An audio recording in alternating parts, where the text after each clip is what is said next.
Morning everybody.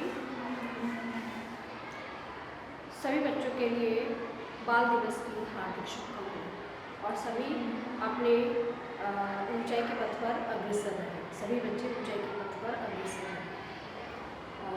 आज हम start करते हैं। जो हमारा कल रह गया था उसी को हम स्टार्ट कर रहे हैं। और कल हमारा पाठ था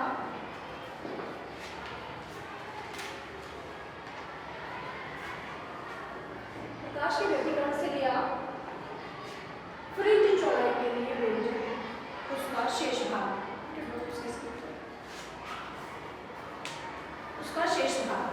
तो शेष भाग करने के लिए हम पहले कल वाला जो हम पढ़ा रहे थे उस पर चलते हैं। कल हमने जो निकाला था वो हमारा पथांतर निकल के आया था। S2T की वैल्यू पथांतर, तो हम यहाँ लिख देते हैं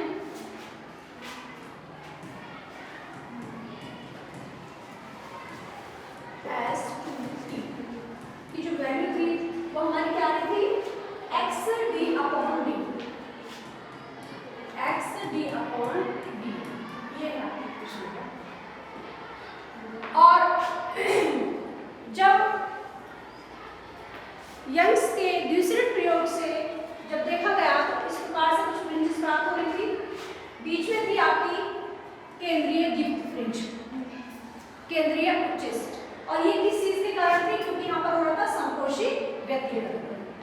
यहाँ पर कौन सा व्यतिकरण हो रहा था, संकोशी व्यतिकरण। फिर नेक्स्ट अदीप्त फ्रिंजेस मिली आपको ऊपर भी और इसके नीचे भी, ठीक है। दोनों साइड्स में आपको क्या मिली, अदीप्त फ्रिंज। और अदीप्त फ्रिंज का कारण क्या था, विनाशी व्यतिकरण। दीप्त फ्रिंज का कारण था संकोशी व्यतिकरण और अदीप्त फ्रिंज का कारण था विनाशी व्यतिकरण। अब यहीं से हम स्टार्ट करते हैं दीप्त फ्रिंजेस की स्थिति।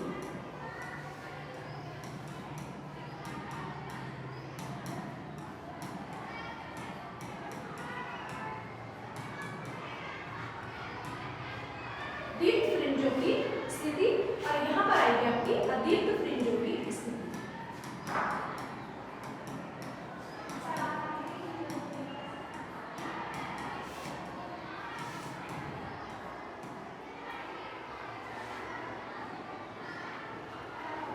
दीप्त फ्रिंजों की स्थिति में संपोषी व्यतिकरण था और संपोषी व्यतिकरण के लिए पथांतर की वैल्यू मैं आज से जो 2 लेक्चर पहले थे मेरे उसमें बता चुकी हूँ। तो कितना आ रहा था वो आपका दीप्त फ्रिंजेस संपोषी व्यतिकरण में जो पथांतर था उसके लिए क्या वैल्यू आ रही थी आपकी निकल करके, पथांतर इक्वल आ रहा था m × लैम्डा। ध्यान कीजिए m × लैम्डा यही आ रहा था। तो यहाँ पर जो आपका पथांतर आया निकल के वो आया है आपका XD/D। लेकिन ओवरऑल ये किसके कारण थी, सारी दीप्त फ्रिंजेस किसके कारण हो रही थी, संपोषी व्यतिकरण के कारण हो रही थी।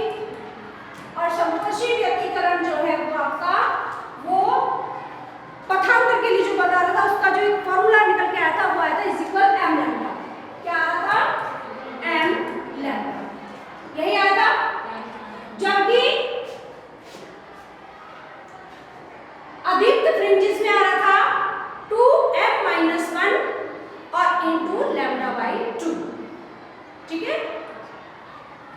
अब यहाँ तो हमने पथांतर जो है किसके इक्वल लग गया, दीप्त फ्रिंज में n लैम्डा के इक्वल, और यहाँ पर जो है पथांतर रखेंगे अदीप्त फ्रिंजेस में। पथांतर मींस XD/D बराबर 2m-1 इंटू λ/2। जरा रिकॉल कीजिए अपने इस फॉर्मूले को। यही मैंने बताया था विनाशी व्यतिकरण की स्थिति में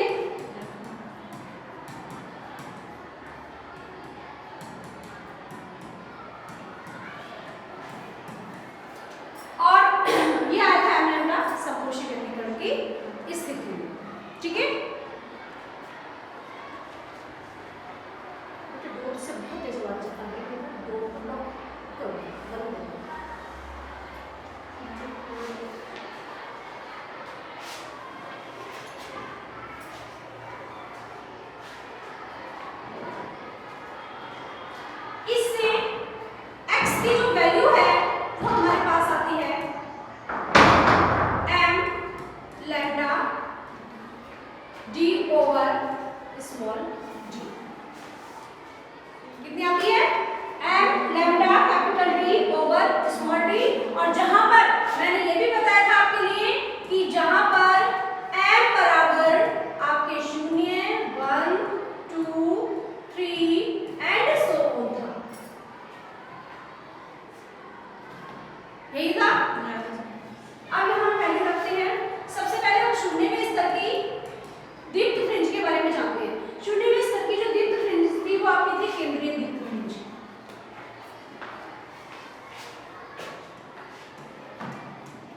शून्यवें स्तर की दीप्त फ्रिंज की स्थिति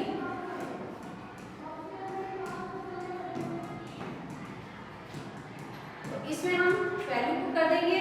ये आपका हो जाएगा m बराबर 0 रखने पर आपकी जो 0वें क्रम की जो दीप्त फ्रिंज निकल के आएगी वो आपकी हो जाएगी 0, क्योंकि यहाँ पर m की वैल्यू क्या हो जाएगी?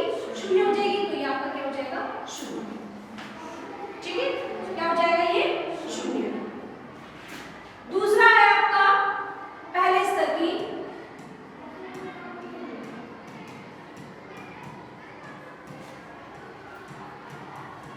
दीप्त फ्रिंज की स्थिति।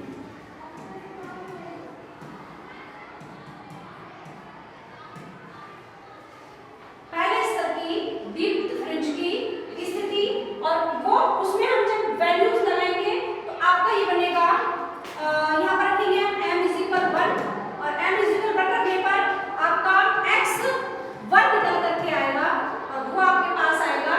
m की जगह कितना रख देंगे हम? 1। जब m की जगह 1 रख देंगे तो ये आपका हो जाएगा लैम्डा × d/d। ठीक है, एक आपकी आ गई, एक ये आ गई। ऐसे ही दूसरे तीसरे स्तर के हम निकाल सकते हैं। दूसरे स्तर की दीप्त फ्रिंज की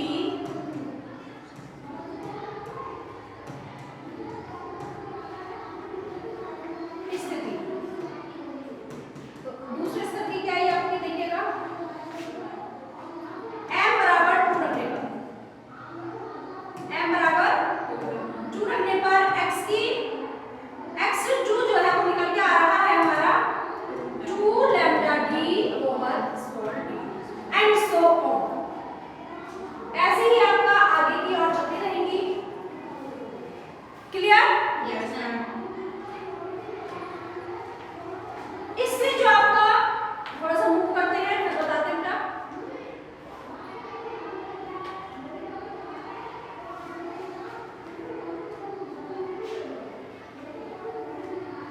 ऐसे ही और आगे भी निकाल सकते हैं आप। तीसरे स्तर की दीप्त फ्रिंज और चौथे स्तर की दीप्त फ्रिंज निकाल सकते हैं। इसके बाद जो आपका आता है, अब आता है फ्रिंज की चौड़ाई। ठीक है, यहाँ से हम फ्रिंज की चौड़ाई निकाल सकते हैं और फ्रिंज की चौड़ाई जो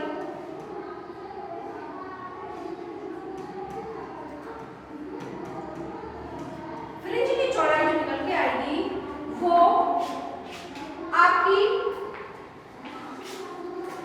कोई सी भी हम फ्रिंजेस ले लेंगे, लेकिन नेक्स्ट फ्रिंजेस से हम उससे पहले वाली फ्रिंज को माइनस करेंगे, तब आपकी फ्रिंज चौड़ाई निकल करके आएगी। यानी कि हम ये कर सकते हैं कि x2 - x1, या तो x2 - x1 कर लीजिए या x3 - x2 कर लीजिए। इस तरह से आपको नेक्स्ट वाली से आपकी जो लास्ट वाली पिछली वाली उसको माइनस करके कम निकल के आएगी आपकी फ्रिंज चौड़ाई। हम निकालते हैं फ्रिंज चौड़ाई को जो है हम कैपिटल W से डिनोट करते हैं। कैपिटल W जो है हमारे पास आ रहा है बेटा x2 - x1 = ये है आपका 2 lambda D over small D और minus lambda D over D, sorry small D. तो यहाँ पर आपका आ जाएगा कितना? Lambda capital D over small D. और यहाँ मैं लिख सकती हूँ जो आपका फ्रिंज की स्थिति है, फ्रिंज की जो चौड़ाई है वो आपकी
क्लियर हो गया?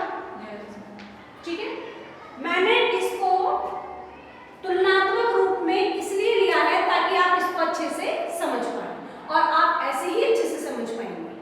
ठीक है, अब हम यहाँ करते हैं m इज इक्वल, पहले रख के देखते हैं, हम रख लेते हैं जैसे हमने यहाँ लिखा था वैसे हम यहाँ लिखेंगे पहले स्तर की अदीप्त फ्रिंज, क्योंकि हम अदीप्त फ्रिंज की बात कर रहे हैं और अदीप्त फ्रिंज कहाँ मिलती है? जब राशि व्यक्तीकरण हो रहा है। तो अदीप्त फ्रिंज की स्थिति निकालते हैं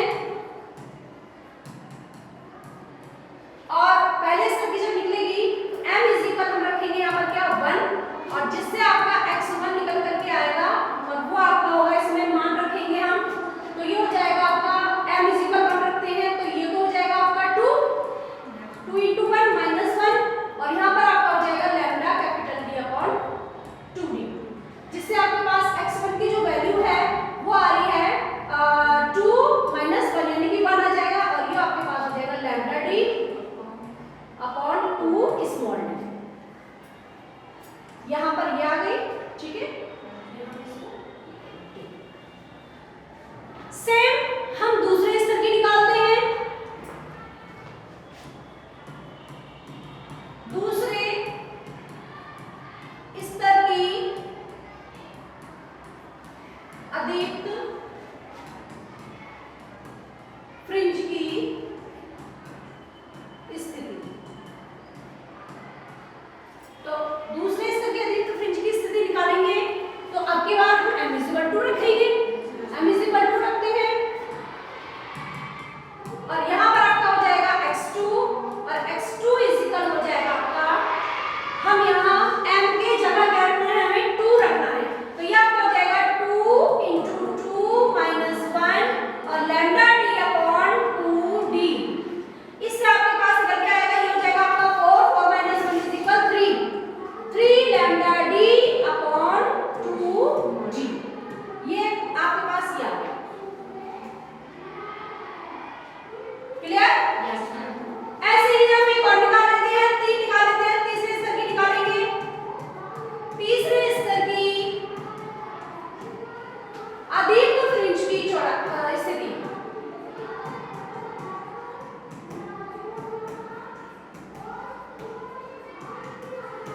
तो तीसरे स्तर की अदीप्त फ्रिंज की स्थिति जो आएगी वो रखेंगे m इज इक्वल 3 और m इज इक्वल 3 रखने पर देखते हैं कितना बनता है हमारा x3 इज इक्वल, तो 2 की जगह 2 ही रहेगा और m की जगह रख दिया जाएगा 3 minus 1 और into lambda capital D upon 2 small d और यहाँ पर आपका बन के आएगा 5, यहाँ हो जाएगा 6 में से बन गया 5 lambda D over small 2 small d, ये आपके हो गई सारी।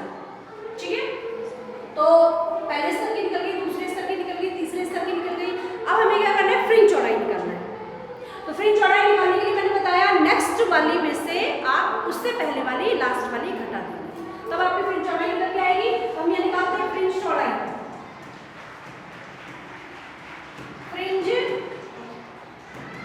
चौड़ाई, और जिसको हम किससे डिनोट कर रहे थे? कैपिटल W से, और हम इसमें कोई से भी माइनस कर सकते हैं, चाहे तो 2 में से 1 कर लीजिए, चाहे 3 में से 2 कर लीजिए। तो हम यहाँ कौन सी करते हैं? 2 में से 1 करते हैं, x2 minus x1, x2 minus x1 करेंगे तो x2 की वैल्यू कितनी है आपके पास? 3 lambda capital D over 2d, ऐसे ही माइनस यहाँ हो जाएगी आपकी x1 आ जाएगा आपका lambda D capital D over 2 small d, जब इसमें से माइनस किया तो आपका ये तो आपका सेम है, ये सेम है, तो आपका 3 में से 1 घटा दीजिए तो आपके पास बनता है W is equal 2 lambda capital D upon 2 small d, 2 से 2 कैंसिल हुआ, आपके पास आया lambda D over small d, और देखिएगा ये सेम एज बिल्कुल उसी के जैसा है जैसे कि आपका दीप्त फ्रिंज की चौड़ाई निकल करके आई, फ्रिंज चौड़ाई। तो आपके पास फ्रिंज चौड़ाई का फॉर्मूला आपको पता चल चुका है बेटे। ये सारे जो भी आपको फॉर्मूलाज कराए जा रहे हैं, जो भी डेरिवेशन कराए जा रहे हैं, वो सारे डेरिवेशंस में फॉर्मूला भी बहुत इम्पोर्टेंट है, क्योंकि इसके आधार पर आपके सवाल आते हैं। आपको सारी ही चीज़ें पता होनी चाहिए, D क्या है, सारी चीज़ आपको पता होनी चाहिए, तभी आप किसी भी सवाल में फॉर्मूला लगा करके उसके इन सारी चीज़ों के मान लगा करके तभी आप इसको सॉल्व कर पाएंगे। ठीक है, फिलहाल इतना उतारिए, इसके बाद मैं थोड़ा सा और बताती हूँ आपको। पहले इसे उतारिए, फिर बताती हूँ।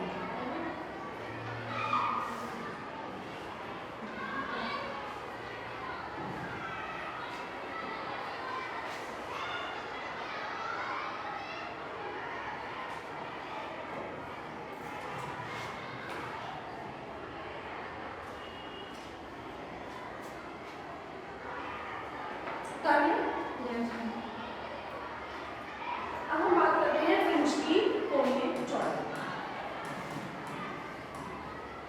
फ्रिंजों की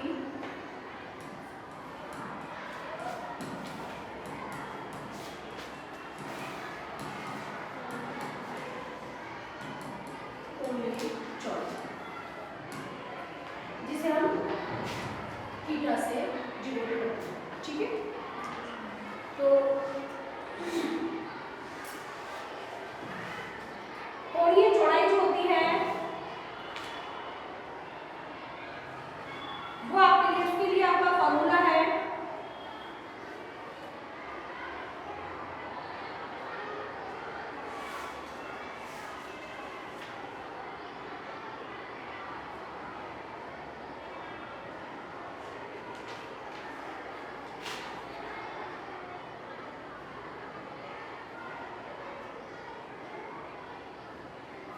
उसके लिए आपका फॉर्मूला है, यहाँ पर लिख देंगे कोणीय फ्रिंज की कोणीय चौड़ाई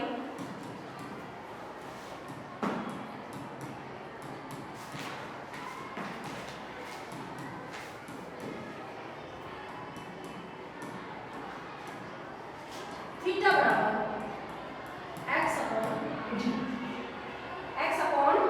डी। ठीक है, और x अपॉन डी रखते हैं तो इसमें एम पे के फ्रिंज की कोणीय चौड़ाई निकालते पहले हम एम पे,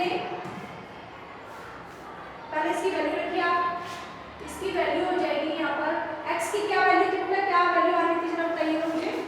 x की वैल्यू आपकी आ रही थी m capital D lambda upon small d, m capital D lambda upon small d, ये थी आपकी x की वैल्यू, और नीचे आपका क्या है कैपिटल D। ठीक है, तो ये आपका आ रहा था। ठीक है,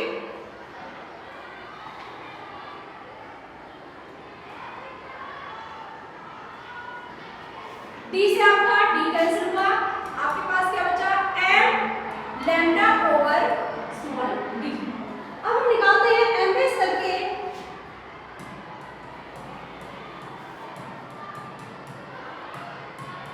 फ्रिंज की कोणीय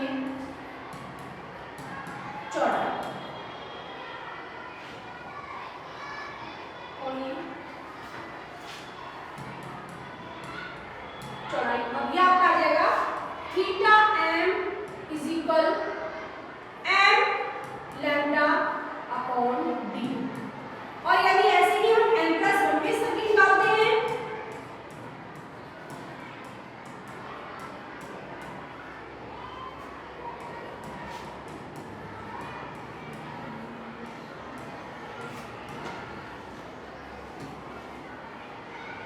यहाँ पर फ्रिंज की चौड़ाई के बजाय आप, चलिए इसको चौड़ाई की रहने दीजिए, कि कोणीय चौड़ाई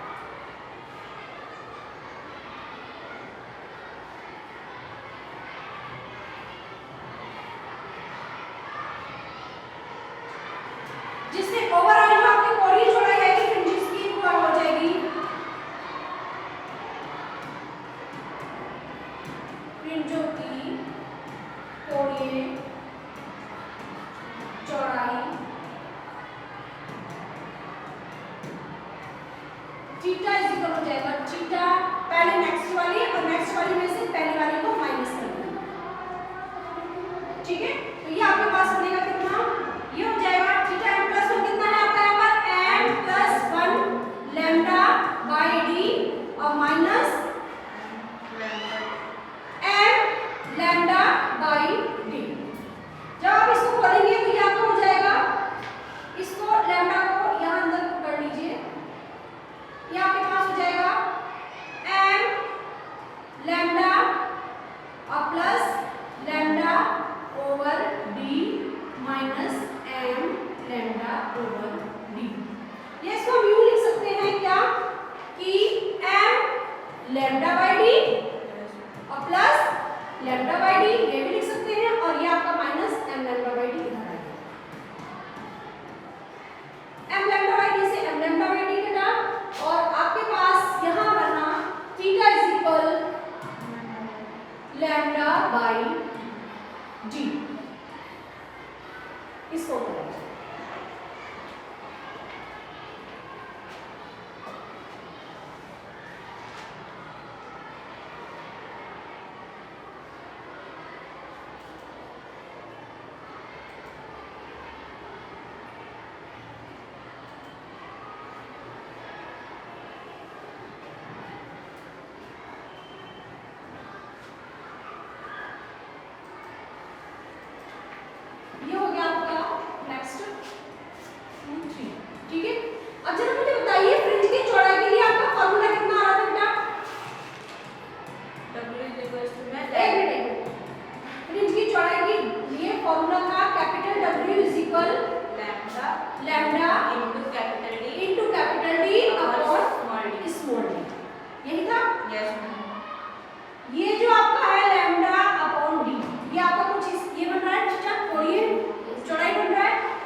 थीटा इंटू डी, ये हो जाएगा।